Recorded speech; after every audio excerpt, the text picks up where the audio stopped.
ja Sport tyytyy jälleen roiskaisemaan kiekkoa sinne ylös. Ojanen käy keskialueen puolella, ettei tule paitsiota. Nyt on Robin Bergman irti. Siinä on ratkaisu. Ratkaisu on siinä. Jukurit hallitsee jatkoerää, mutta Sport iskee Robin Bergman karkuun. Ja Bergman tuo vaasalaisille Mestiksen mestaruuden keväällä 2011.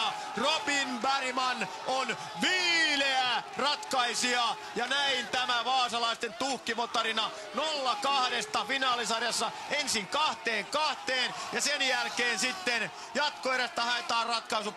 Pitkä pystysyöttö tavoittaa Bergmanin sieltä hyökkäys siniseltä Robin Bergman ja Vaasan Sport on Mestiksen mestari keväällä 2011, 2009 edellisen kerran mestari ja tämä tuhkimotarina saa täydellisen lopun.